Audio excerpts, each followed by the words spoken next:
박사방 운영자 조주빈은 성착취 관련 혐의는 인정하면서도 공범들에 대해선 잘 모르는 사람들이라고 주장하고 있습니다.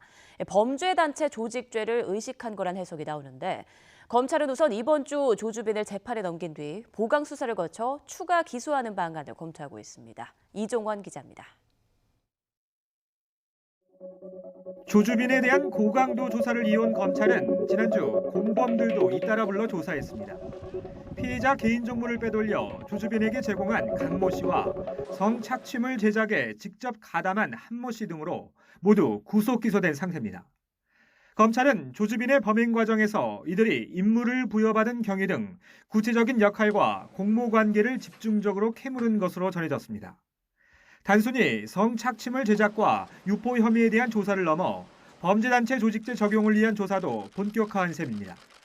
그러나 조주빈은 검찰 조사에서 성착취 관련 혐의는 인정하면서도 공범들과의 밀접한 관계는 부인한 것으로 전해졌습니다. 조주빈 변호인도 박사 신분을 드러내지 않고 필요할 때마다 심부름을 시킨 거라며 각자 목적을 갖고 접촉한 사람들로 실제로는 아는 사이도 아니었다는 점을 부각했습니다. 수계와 간부, 구성원으로 이루어지는 지휘 통솔 체계가 범죄단체 조직죄의 기본 구성 요건인데 이 또한 전혀 없었다는 주장입니다.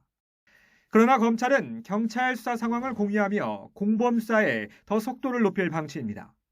조주빈 측이 함께 박사방을 운영했다고 주장한 닉네임 이기야 등을 포함해 경찰에 붙잡힌 텔레그램 등 SNS 성착취물 사범은 140명에 달합니다.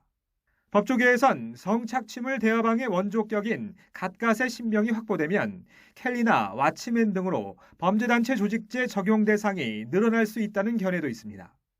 검찰 관계자도 박사방 등 한 사건만으로는 연관성을 찾기 어렵더라도 순차적으로 공모했다면 공범으로 볼 여지도 있다고 설명했습니다. 다만 공범 수사에 상당한 시간이 걸릴 것으로 보여 오는 13일인 조주빈 구속시한 만료 전에 범죄단체 조직죄 적용 여부를 결론내긴 쉽지 않은 상황입니다.